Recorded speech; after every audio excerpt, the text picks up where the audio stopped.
I've been thinking about something that I want to test with you.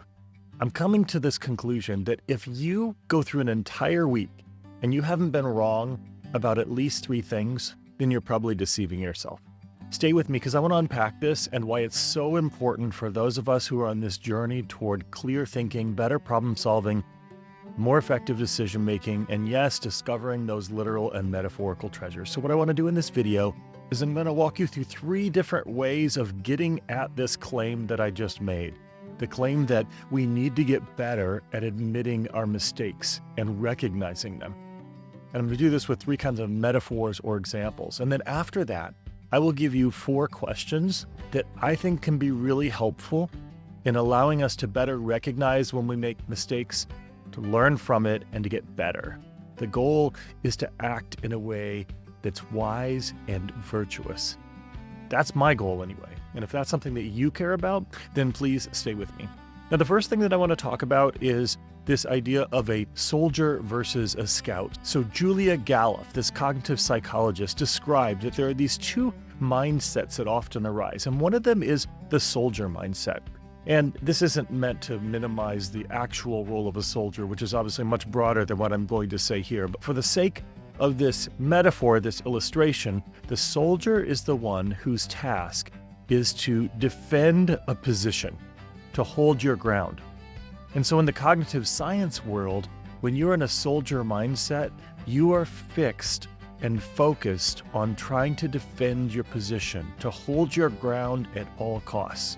And notice that is not a goal of discovering truth. It's a goal of defending the truth that you think is actually true. It may or may not be. Now, in contrast, she introduces this idea of a scout mindset. Now, a scout has the job of going out and trying to map the terrain.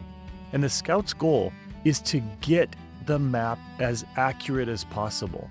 So the scout wants to identify mistakes, wants to identify what is true and what is not true, so that the scout can come back and present a map that accurately represents the world that you're trying to travel through, that particular region or area. Because here's the thing, if we really want to get better at clear thinking, we need to work our way closer to this scout mindset, where our goal is to get the most accurate picture of the world, of the situation as possible, to see it as it really is, unvarnished, as painful as it is to face those truths, and to really look at it, and then we can figure out what to do about it.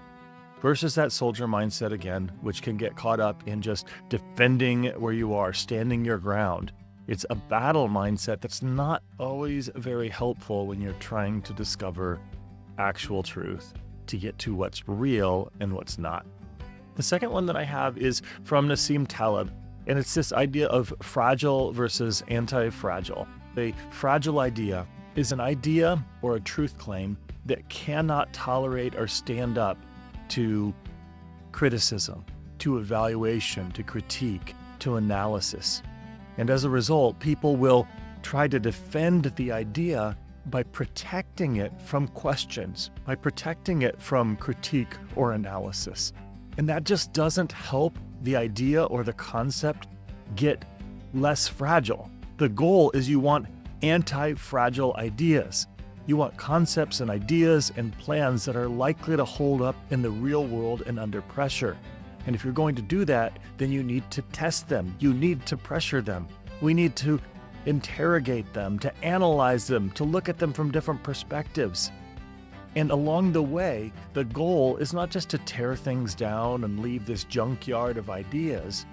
It's to help identify weaknesses and limitations so that we can strengthen them, so that we can make the idea or the concept better or stronger. And yes, maybe sometimes it'll lead us to disregarding an idea for a better one, but oftentimes it just helps us refine what we have. And then the third one. I've run into this a lot over the years as I've had a chance to do some consulting for various organizations, and I've noticed that many organizations, I worked, for example, a lot in educational institutions, but education companies, publishing companies, and others, they have a lot of pride in their product, in their service, in what they do and how they do it.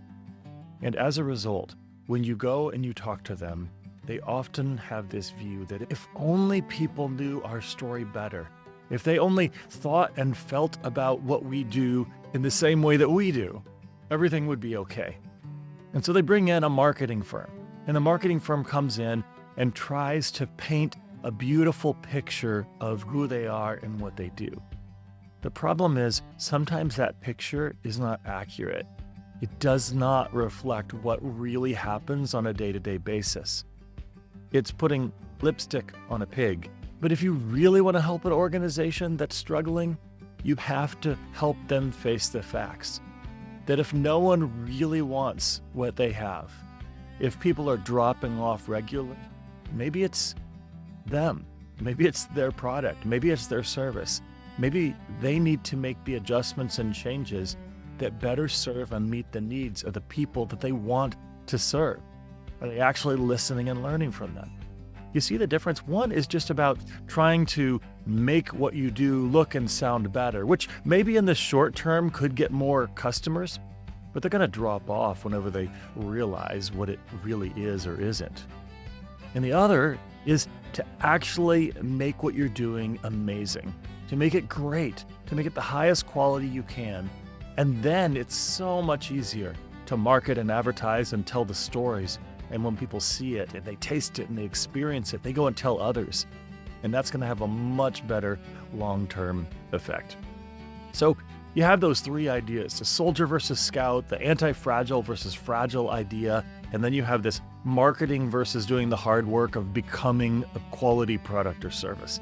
And all three of those are metaphors or examples about ourselves as we think about thinking, as we consider how to be clearer thinkers, better problem solvers, better decision makers.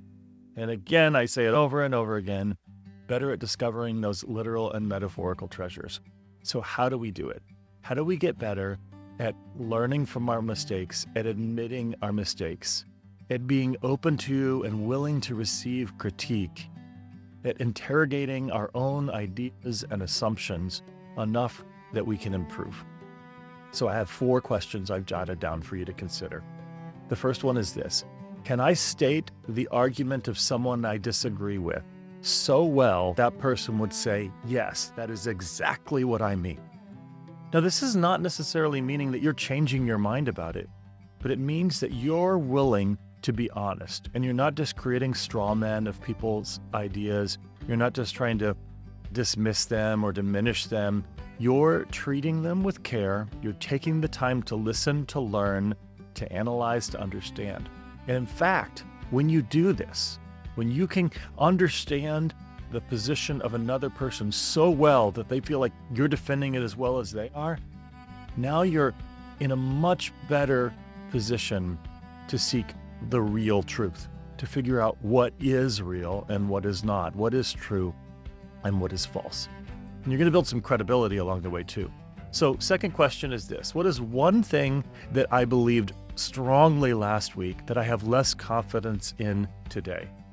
And the reason I like this question is it's just a check for ourselves to see if we are in this trap, this soldier trap of defending our ideas and our positions rather than deepening our understanding and our insight and getting to an accurate picture of the world. The more you dig into something, the more you begin to discover that there's a lot you don't know yet. And it's okay and even healthy for it to add a little bit of doubt or uncertainty, or at least humility, realizing that maybe there's some things that you don't fully understand, that you haven't quite figured out yet. And that is a real gift when we're trying to solve real problems in the world. That what I've called before epistemological humility. Then the third question is, where did I give a simple answer to something that I now realize is far more complex? We like things that are clean and neat and tidy, that are simple, easy to explain. And so sometimes we get attached to that simple explanation of what happened. But if we are actually doing the hard work, if we're digging in, we're looking at issues from multiple perspectives, over time, you will notice, we will notice, that there are things that are much more complicated than we thought, that there are many nuances, there are a variety of factors. Doesn't mean that you're changing your mind. It just means that you're deepening your insight and your understanding, that you have a clearer picture. Imagine that when you have the idea at first, imagine it's a black and white image. But the more you ask questions, the more you dig in, the more you look at it from different angles and you understand its nuances and its complexities, the more it turns into this bright, colorful image. It was previously just black, white, and maybe some grays. And then we have the last question. What do I fear losing if I'm proven wrong about this tomorrow? It's always really good for us to acknowledge that we hold on to certain ideas because we almost develop a sense of identity around them.